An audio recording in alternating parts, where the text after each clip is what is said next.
Este viejito se murió. Y este viejito es un burgués poderoso. Con 96 años fundó una fábrica de 80 millones y pico de dólares. Cuando vio que se iba a morir, dijo a los hijos, no vayan a parar la fábrica por duelo. Veo que usted no criminaliza a los empresarios como a veces hace desde sectores de la izquierda. No, gente como esta resuelve el problema. Que yo no tengo ni capacidad ni fuerza para poderlos resolver. Si algún día hay fuerzas que los pueden suplantar con ventaja, vamos arriba. Pero si no, vas para atrás. Yo soy socialista, pero no quiero ser bobo. Porque si después, por querer repartir, exprimo demasiado, tengo menos para repartir. Hay enfermedades que son inteligentes. La sífilis nunca mata a la víctima. Porque si mata a la víctima no tiene que vivir. Entonces que trabaje el capitalista, él va a hacer plata. Pero yo le tengo que cobrar impuestos para repartir. ¿Está haciendo un paralelismo entre el capitalismo y la sífilis? Ambas son enfermedades. La sífilis es evitable. El capitalismo por ahora no es evitable. Hay que funcionar con él. No ser bobos, mis queridos telepensantes. Adivinen quién más aprendió la lección que el bobo de Allende no supo y que Mujica sí sabe. Daniel Jadue, pues. No hay que Daniel Jadue, miren, cuando dicen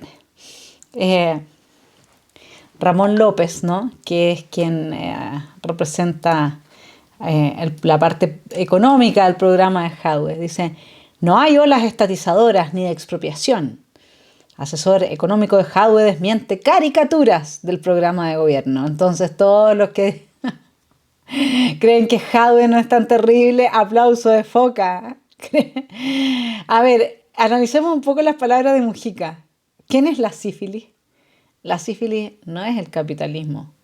El capitalismo es el órgano, el cuerpo del intercambio libre de los bienes que permite el mejor tipo de vida que haya experimentado el ser humano en la historia de la humanidad. Por eso es que el socialismo no lo puede reemplazar. Y Mujica no es bobo. Lo único que sí, como siempre lo hace la gente de izquierda, tuerce su argumento cuando está hablando, ¿no es cierto?, de que hay enfermedades que son inteligentes, porque no asfixian el cuerpo del que se nutren, ¿no? Entonces, en lugar de decir nosotros los socialistas somos la enfermedad y los capitalistas son el cuerpo del que nos nutrimos, y seamos una enfermedad inteligente, que hacia allá iba todo el argumento, ¿no es cierto? Lo que él termina dando vuelta diciendo que ella no se sostiene lógicamente, como siempre pasa con esta gente, es que el capitalista es la enfermedad, ¿ya? Entonces, ¿el capitalista vive del socialista? No, no es así. De hecho, aplauso de foca para quienes encuentran que no, que el país no está tan mal, que si sale Jadue, igual ningún problema. Jadue aprendió lo mismo que Mujica. Lo que hemos visto en estas columnas que nos devuelven al pasado, Allende y los suyos no sabían. Lo que aprendieron también los chinos, ¿cierto? Además de que en China las condiciones laborales son tan paupérrimas para los trabajadores que a los capitalistas les conviene tener sus inversiones en China y no en el resto del mundo. Por eso China se ha transformado en la potencia que se ha transformado. Bueno, entonces, ¿qué va a pasar con usted, señor empresario, que tiene su empresa en Chile? No lo van a expropiar. Qué bueno, qué alivio, ¿no? Solamente lo van a obligar con una cantidad de impuestos que comienza con el 30% del reparto de las utilidades anuales entre las y los trabajadores. Ay, Dios mío. Bueno, ese era un bonus track, porque en realidad lo que vamos a hablar hoy día es de cómo paso a paso y lentamente Chile justamente lo que pierde es su soberanía. Su soberanía frente a lo que fueron los tentáculos de la Unión Soviética. Y muchos han chillado la gente de izquierda por la intervención norteamericana en Chile. No lo hicieron, eso sí, cuando la intervención norteamericana promovía la reforma agraria. Ahí no lo hicieron. No, solamente chillan cuando va en contra de sus intereses, evidentemente. Y esto es lo que, mis queridos telepensantes, parte importante de las personas bien intencionadas no quiere ver. No quiere creer que haya gente tan mal intencionada como es esa izquierda de vocación totalitaria, que todo lo tergiversa y todo lo adecúa a sus intereses. Son de un egoísmo y de un narcisismo absolutamente desbocado y no existe ni un rasgo, por mínimo que sea, de una consideración del bien que no sea el propio. No existe el bien común en su imaginario. Eso es lo que hay que entender. Entonces, fíjense, para que retomemos nuestra vuelta al pasado. En la ley de control de armas entra en acción. ¿Les suena algo parecido a lo que está pasando ahora? 20 de noviembre. Hoy venció el plazo dispuesto por la ley número 17.798 de control de armas para que los particulares entreguen a las guarniciones militares o a las comandancias de carabineros respectivas el siguiente armamento que obre en su poder. Ahí lo detalla y después dice: de norte a sur del país no se ha conocido un solo caso de acatamiento a este llamado, pese a que se sabe con certeza que grupos paramilitares, también sancionados por la ley 17.798 como el dispositivo de seguridad del presidente de la República, GAP, poseen armamentos de ese calibre y lo han utilizado en numerosas oportunidades. Cuando es curioso, ¿no? Porque es el mismo fenómeno. Cuando empiezan a arreciar la violencia de la corruptela guiada por el narcotráfico, lo que tampoco estuvo del todo ausente bajo el régimen de Allende, por lo que me han venido a contar algunos telepensantes. Bueno, lo que hacen los gobiernos es desarmar a los civiles para que no se puedan defender. ¿Sí? Noviembre 21, entonces, ya se habla de que definitivamente se traiciona a los campesinos porque no se les entregan las tierras que se les prometieron, y es más, las tierras permanecen en manos de los operadores del gobierno, que tienen el poder estatal. Ese mismo Estado al que parte de la derecha le dio hoy día el poder de entrometerse en nuestros hogares, en nuestras familias. Ese Estado y esos operadores políticos que hoy día van a reemplazarlo a usted como padre, a usted como madre, frente a sus hijos. Ese Estado que no cuenta con ningún caso de niños que hayan salido adelante y que hoy día puedan decir: yo pasé por el Sename y estoy orgulloso del Estado de Chile, de cómo me amparó y me ayudó a salir adelante. No existe ni un solo testimonio en esa dirección. A ese Estado, ciertos parlamentarios de derecha le acaban de dar el poder, lo mismo que lo tenían en esta época. El poder de que usted no pueda prohibirle a su hijo ir a manifestaciones violentas cuando no existen las manifestaciones pacíficas. Es un día triste para la derecha de este país. Es un día triste. Bueno, volvamos a nuestro pasado. El 21 de noviembre, Jacques Chonchol, que era el ministro de Agricultura, abandona el país para presidir la delegación chilena ante una reunión de la FAO en Roma. Ahí se encontró con el diputado Domingo Godoy del Partido Nacional, quien reconoció que cuando este gobierno recibió a Chile, tenía una importación de 120 millones de dólares en alimentos. 2 años después lo llevó a 400 millones de dólares de importación en alimentos. La destrucción total del aparato productivo. Lo que Mujica y Jadwe saben que no tienen que hacer, pero sí tienen que habitar ese aparato productivo, como lo hace la sífilis con el cuerpo, que es su huésped, ¿no es cierto? ¿Y usted se va a dejar esclavizar? ¿Usted le va a seguir poniendo plata y va a seguir viendo los programas en los que es invitada gente como esta? ¿Vamos a seguir en silencio? Mientras habla un people meter que nadie sabe dónde está y mide un rating que nadie sabe lo que mide y a quién mide. El mismo 21 de noviembre de 1972, mineros de la Confederación Nacional de Autobuses y Taxibuses denunciaron que la creación de Enara, Empresa Nacional de Repuestos Automotrices, no soluciona sus problemas de neumáticos y otros implementos indispensables, habiéndose transformado en un organismo burocrático, monopolizador de los escasos repuestos que hay en el país, con un alto costo de funcionamiento y en un aliciente más para la proliferación del mercado negro. 22 de noviembre, bueno, esto ya lo habíamos dicho en la columna pasada, el Vaticano, a través de la organización católica Cáritas, donó a Chile una partida de 2.800.000 toneladas de harina para paliar la deficiencia de abastecimiento de pan blanco que afecta en estos días a la población de ese país. Ese mismo día, el senador demócrata cristiano José Musalem hizo un extenso análisis económico del país, diciendo que el espectáculo que Chile ha dado en los últimos 2 años difícilmente tiene parangón en otras partes del mundo. Todos los días hay periodistas extranjeros filmando y tomando notas sobre el experimento chileno. ¿Le suena? La señora de la ONU hablando de que se estaba experimentando con nosotros en la implementación de la Agenda 2030, cuyo principal objetivo es reducir la pobreza. ¿Por qué vienen al país más rico de Latinoamérica a implementar una agenda que tiene por principal objetivo reducir la pobreza?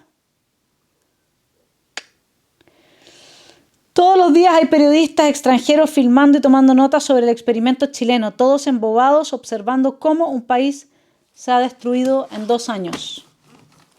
23 de noviembre, la Cámara de Diputados rechazó el permiso constitucional al ministro del Trabajo, Luis Figueroa, para ausentarse por más de 10 días del país, integrando la comitiva del presidente Allende en su viaje por México, Estados Unidos, Unión Soviética y Cuba, porque ese secretario de Estado estuvo al frente de las represalias, de la persecución, del sectarismo y de todo tipo de actuaciones contra los empleados obreros que adhirieron al paro de octubre, porque dicho funcionario es responsable, además de aceptar los abusivos tribunales populares creados en las empresas para impedir que reingresen a sus labores los empleados y obreros que participaron en ese movimiento huelguístico nacional. 23 de noviembre, el Mercurio reprodujo un artículo del periodista francés Raymond Cartier, aparecido en la revista Paris Match, en el cual analiza la situación chilena a la luz del marxismo internacional. Dice Cartier en sus párrafos más relevantes: el matrimonio entre marxismo y hambre es uno de los fenómenos más constantes del mundo contemporáneo. En los periodos más normales, las democracias llamadas populares son países de un nivel alimenticio indigente, de entradas mediocres y tan mal distribuidas que la elección no existe para el consumidor. El marxismo paternalista de Salvador Allende no escapó a esta ley. Allende lo reconoce. En Valdivia anunció el establecimiento de una economía de guerra. Europa sabe por demás lo que significa la economía de guerra. Es el racionamiento suavizado para los poderosos mediante distribuciones de privilegio, y para los ricos gracias al triunfo clandestino de la economía liberal que es el mercado negro. El caos económico se agrava. Estremecimientos premonitorios de guerra civil recorren el país. La extrema izquierda reclama la verdadera revolución, aquella que no retrocede ante un charco de sangre. Allende juró que no sería Kerensky, pero Kerensky fue Kerensky sin quererlo. 24 de noviembre, la Cámara Central de Comercio acordó expresar al señor ministro del Interior General, Carlos Prats, que pese a sus leales, continuados y enérgicos esfuerzos para dejar sin efecto las represalias del paro de octubre y llevar a la práctica las soluciones prometidas, la actitud de altos funcionarios y dirigentes políticos está impidiendo sus nobles propósitos y que las medidas discriminatorias siguen en aumento. Para esa gente exonerada, para esa gente no hubo ninguna reparación, ¿no es cierto? ¿A cuántos líderes de la izquierda de la época hemos oído pidiendo perdón? Es que no conocen la culpa. Por eso es que es imposible que la izquierda con vocación totalitaria tenga alguna ética o alguna moral que no sea la de los privilegios de los cerdos. Así de simple. Y el que crea en las buenas intenciones, entonces es culpable, o responsable al menos, de no querer ver la realidad. 27 de noviembre. Nuevos formularios y nuevas instrucciones puestos en vigencia por el Servicio de Impuestos Internos transformaron en verdadera odisea el solo hecho de pensar en viajar, tanto para los chilenos como para los extranjeros residentes en nuestro país. Uno de los documentos más engorrosos es el 141, en el cual el presunto viajero debe, entre otras cosas, individualizar a su fiador. Este, a través del formulario 131, habrá a su vez declarado que su solvencia económica es igual o superior a la del viajero y se habrá comprometido a no abandonar el país mientras el contribuyente que viaja permanezca afuera. Así el aval se transforma literalmente en un rehén. ¿Qué tal? Las libertades bajo el régimen de Allende. Se parece, el actual gobierno se parece más al régimen de Allende que a los 17 años de dictadura que vinieron después. 27 de noviembre, el ministro de Hacienda, Orlando Millas, se mostró intransigente con los interventores del gobierno durante el pleno del Partido Comunista. Hizo acusaciones como estas: no se inquieten por la inflación, no se inquietan por la inflación, desdeñan la batalla de la producción, tratan de evadirse de la realidad soñando con enfrentamientos quiméricos. Hay también algunos que se erigen como caudillos personalistas, hacen competencia reivindicacionista a los dirigentes sindicales y han imitado la dolosa y torpe teoría de que la única fuente de saneamiento de las finanzas de las fábricas dirigidas por ellos estaría en las alzas de precios y que la única posibilidad de elevar la producción residiría en contratar más personal y elevar las remuneraciones sin tasa ni medida. ¿Se entiende? Es como cuando Jadwe habla de cuánto trabajan los alemanes y cuánto trabajan los chilenos.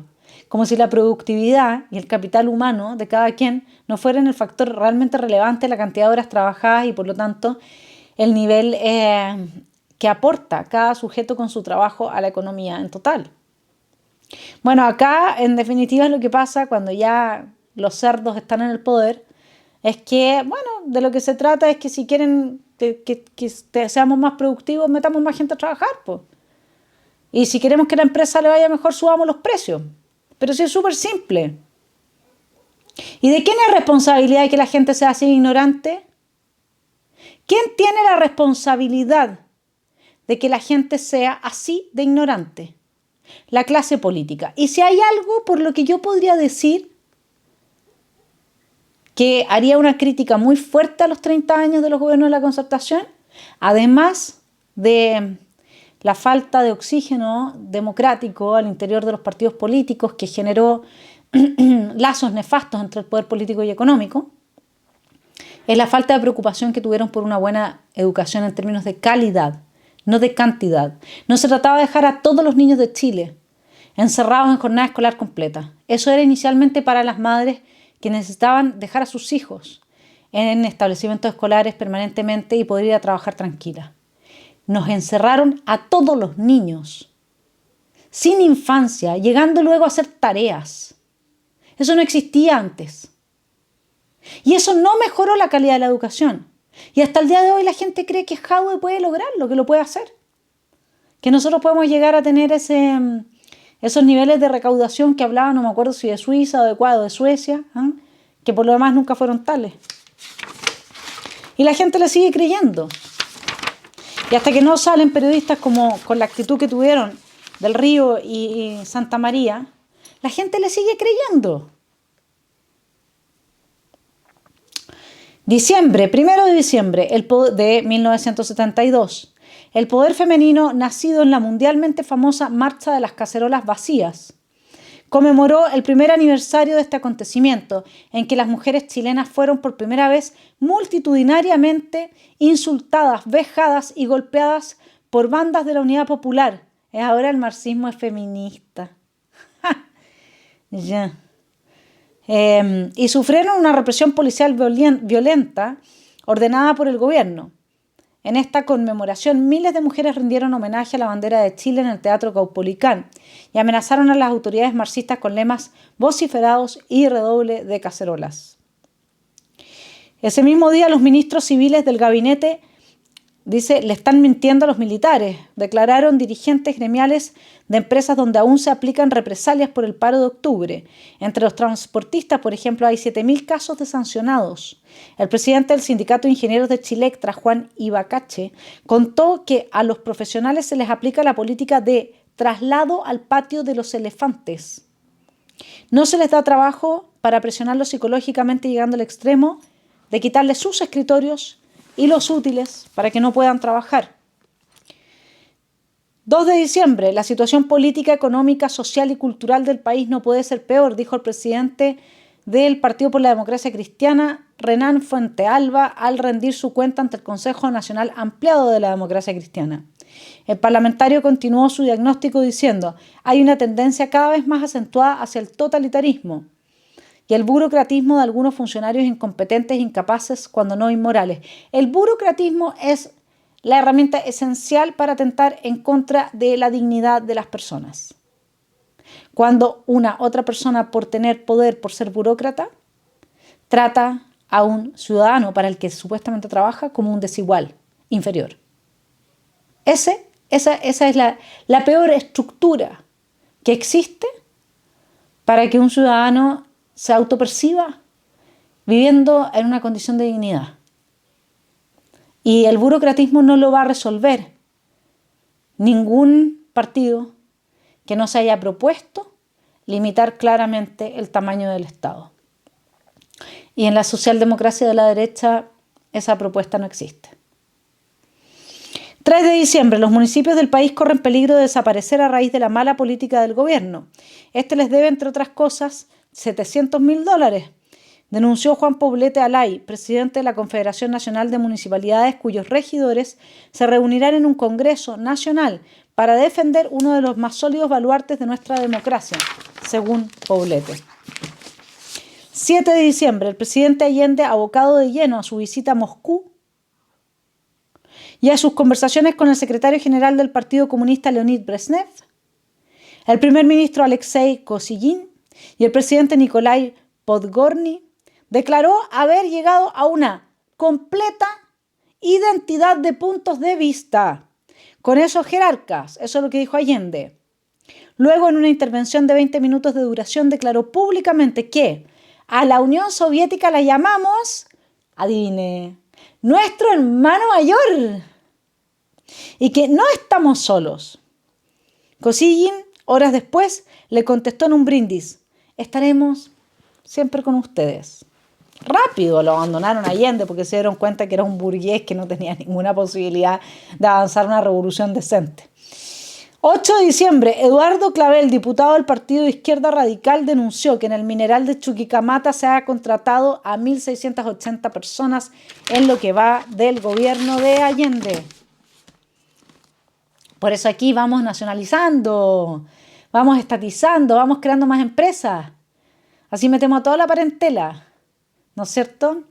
Como decía un vecino de Las Condes, a los AFP, los amigos, familiares y parientes. Por su parte, Víctor García, senador nacional, expresó: lo que más me importa es que la Unión Soviética ha prometido apoyo político y económico para cumplir el programa de la Unidad Popular. O sea, esto no es intervención. Realmente, de verdad, en serio. Que uno ya no sabe en qué términos referirse para no perder la paciencia. Cuando sale el ridículo de Jadwe, el payaso comunista que está promoviendo el totalitarismo capitalista, comillas, cuando sale ese señor diciendo que son las Fuerzas Armadas las que traicionaron a la patria, y nadie le dice nada. Y todavía hay empresarios que, como decía Lenin, ellos nos darán la soga con la que los colgaremos del cuello. Que están preparando su soga. No, si no hay nada que hacer. Cuando el ser humano quiere destruirse, nada se lo va a impedir. Nada. Bueno, volvamos a nuestro Eduardo Cerda, vicepresidente de la Democracia Cristiana, que en la Cámara de Diputados, vicepresidente de la Cámara de Diputados, que junto con Víctor García, senador nacional, expresaron Lo que más me importa es que la Unión Soviética ha prometido apoyo político y económico para cumplir el programa de la Unidad Popular. Si esto no se llama intervención en los asuntos internos de un país, no sé qué puede llamarse intervención. Hemos perdido por completo la noción de las palabras. Para variar, ¿se han dado cuenta lo que pasó con el programa, con la reacción de la gente de izquierda? Creo que Carmen Hertz dijo que a TVN, a Televisión Nacional, había que democratizarlo. Claro, para ellos para ellos la democracia es estar ellos en el poder, sentirse ellos la encarnación del pueblo y por lo tanto dictaminarle al pueblo lo que tiene que hacer porque ellos son la encarnación del pueblo, entonces no hay ninguna contradicción. Eso es para ellos la democracia. Por eso ellos tuercen todas las palabras. Lo primero que uno debería hacer en un debate con gente de izquierda con vocación totalitaria es decir, a ver, pero tú lo que estás entendiendo por democracia es que tú eres el pueblo, la encarnación del pueblo, y que lo que tú dices no tiene ninguna contradicción con ningún individuo que forme parte del pueblo de Chile, porque tú eres la encarnación del pueblo, y te van a decir sí. Porque no te pueden decir que son las elecciones periódicas, donde no se roban los votos, donde se respetan las instituciones republicanas, porque resulta que todo eso es parte de la superestructura diseñada por los burgueses para aplastar al pueblo. Entonces hay que saltar la superestructura. Entonces cuando a uno le digan que ellos son los que encarnan la voz del pueblo, porque son de un narcisismo mesiánico, pero comparable solamente a los grandes líderes religiosos que nadie recuerda, entonces ahí uno les puede decir, bueno, ¿y qué pasó con ese pueblo que solamente un 5% de la gente vota por ti? En la CADEM también, o sea, en la CADEM ninguno de los candidatos supera el 15-16%. Y de repente aparece uno más alto dependiendo de cuánto espectáculo hubo en la semana en los matinales en torno a ese candidato. Pero ya vimos que Giles no era más que un producto mediático, ¿no es cierto? Diciembre 12. Yo los comprendo, compañeros, estoy con ustedes. Habría que asaltar los tribunales y masacrar a todos esos viejos momios. Sin embargo, hay que mantener la institucionalidad del Poder Judicial. Fue la admonición del intendente de Santiago, Jaime Faivovich, a una turba del Frente de Poblaciones Revolucionario. El comandante Mickey, que dirigía esa turba, luego de presentar su pliego de peticiones, en el que figura el esclarecimiento total de los hechos de Lo Hermida, dijo: hay negligencia de todo orden en el gobierno y no le vamos a hacer el juego. Reclamamos nuestro derecho de justicia y exigimos que se remueva a los culpables. Esperaremos hasta las 18 horas solamente y si no hay arreglo ya hemos ordenado a todos los pobladores de los campamentos que bajen a la moneda. Es que eso es lo que hay que entender acá, que al final la oclocracia es inevitable. Como dijo Pamela Giles, un gobierno de la primera línea es inevitable.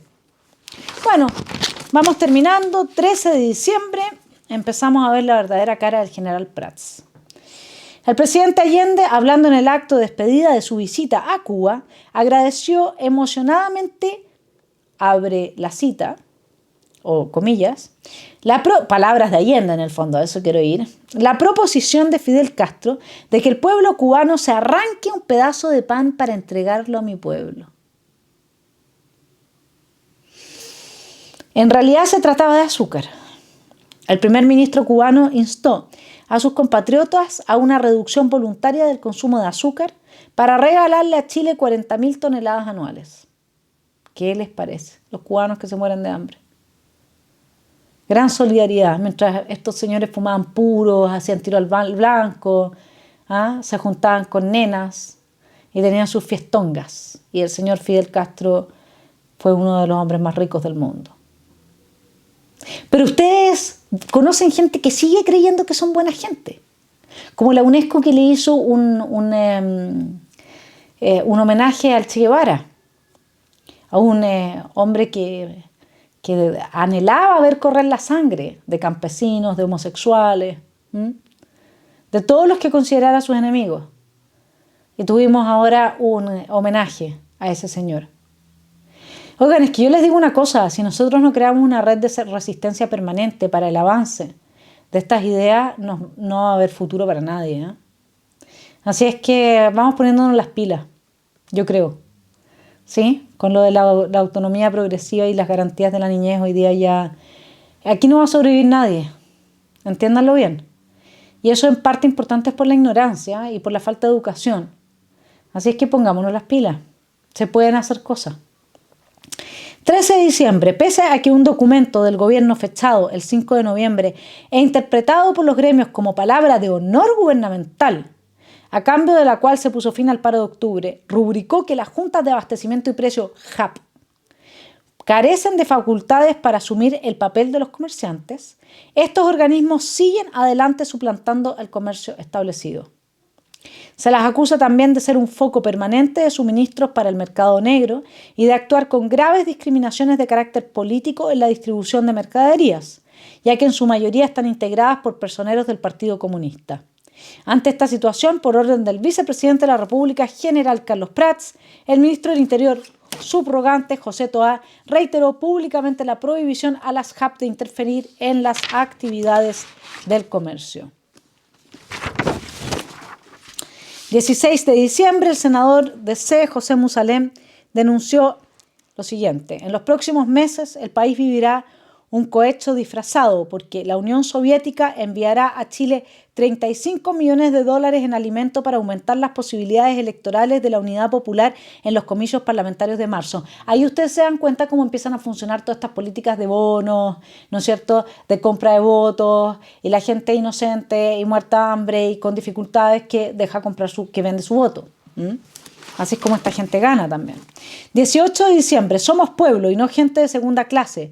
¿Creen que porque somos modestos, porque no tenemos gran cultura, nos pueden atropellar? Afirmó y preguntó Santiago Fajardo, presidente de la Federación Nacional de Comerciantes de Ferias Libres, Ambulantes y la Federación Nacional de Comerciantes y Estacionados de Chile, organismo que integra 125.000 afiliados en todo el país, ante una multitudinaria manifestación de feriantes realizada en el Teatro Caupolicán.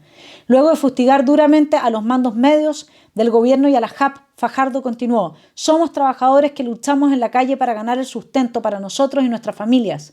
Sin embargo, esto parecen no comprenderlo los revolucionarios de bolsillo, los revolucionarios de café, que nada saben de nuestras luchas, de las luchas del verdadero pueblo, el que ellos encarnan. Claro, el señor Jadwe tiene 5 propiedades, ¿no es cierto? Vaya, que le molesta la propiedad privada, pero por Dios. Entiendan, no existe moral, no hay culpa. Viven felices con sus contradicciones. No les molesta borrar con el codo lo que escribieron con la mano. Así funcionan. Diciembre 19, el déficit fiscal pasará de 12.000 millones de escudos en 1971 a 50.000. De 12.000 a 50.000 millones en 1973. Recursos todos que han sido irresponsablemente dilapidados y puestos al servicio del totalitarismo y apetito de los hombres nuevos. La escasez es hija legítima de la gestión económica del gobierno del señor Allende, dijo el senador del PIR, Alberto Baltra, y de no rectificar el gobierno su desastrosa gestión, la escasez de hoy se convertirá en hambruna del mañana. 27 de diciembre. Un gobierno responsable, cualquiera que éste sea, no puede en esta nación aceptar que se vuelva a producir un paro de las características que tuvo la huelga de octubre. Ello significaría incuestionablemente lanzar al país a la guerra civil. A la guerra civil, aseguró el general Carlos Prats. Guerra civil, ¿se entiende? No, pero acá no estábamos todos súper bien. Íbamos pero súper democráticamente, con empanadita y vino tinto, caminando por el socialismo, hacia el socialismo elegido por todos. Eso es lo que les enseñan a los jóvenes hoy día. No, estábamos al borde de una guerra civil, fines de 1972. Dicho textual por el general Carlos Prats.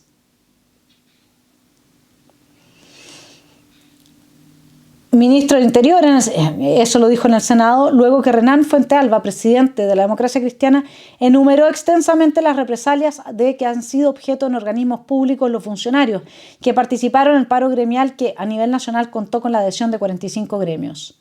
El senador nacional Francisco Bulnes intervino en esa misma sesión diciendo: comprendo que la misión que están cumpliendo los representantes de las Fuerzas Armadas y principalmente el general Carlos Prats aquí presente es muy difícil, pero si esa misión que ellos mismos se trazaron es imposible de cumplir, no estoy hablando a nombre de mi partido, preferiría que los representantes de las Fuerzas Armadas no continuaran en el ministerio. Hay que evitar que una parte de los chilenos, como va ocurriendo poco a poco, llegue a pensar que las Fuerzas Armadas se han constituido en un elemento más de la unidad popular, que han ido con buen propósito a servir de árbitros, a establecer la paz social, pero que en la práctica, tal vez por la imposibilidad de desenvolverse, se están identificando con los planes y maneras de actuar de un gobierno netamente partidista y más que partidista, sectario. No sería en absoluto conveniente para el país que las Fuerzas Armadas parecieran identificadas con esta corriente política. El general Prats insistió: nosotros somos apolíticos, somos profesionales, estamos colaborando con el presidente de la República en la tarea nacional. 28 de diciembre, entonces, vamos a ver si es que el señor Prats era coherente. Por 75 votos contra 42, la Cámara de Diputados acordó suspender de su cargo al ministro de Hacienda, Orlando Millas, por ser el principal responsable de las represalias adoptadas contra los trabajadores que adhirieron al paro nacional de octubre. En la lista de cargos específicos contra Millas figura el de imponer trabas a los ciudadanos que desean viajar al exterior. El acusador Mario Arnelo manifestó que, con la acusación contra Millas, se quiere evitar la nefasta acción del gobierno que hace uso y abuso de métodos contrarios a nuestro ordenamiento jurídico. 28 de diciembre, el mismo día, el presidente Allende entonces nombra ministro de Economía al mismo suspendido Orlando Millas. Y Fernando Flores entonces pasó a ser el ministro de Hacienda. Finalmente, 29 de diciembre, el Partido Nacional enunció espérense un poco. Claro. Se pretende retornar, dice Allende, respecto de que sus ministros eran constantemente, ¿no es cierto?, censurados, a las prácticas de un parlamentarismo estéril. Ojalá lo hubieran escuchado eso los parlamentarios de hoy día, ¿no? Esta es la séptima acusación que se formula contra un ministro del gobierno popular, lo que revela la medida en que se ha hecho escarnio de las normas constitucionales. El ministro del Interior, Carlos Prats, ahora sí, demostró claramente, dijo lo siguiente: yo creo que la defensa del ministro Orlando Millas demostró claramente que esa acusación carecía de todo fundamento constitucional y legal.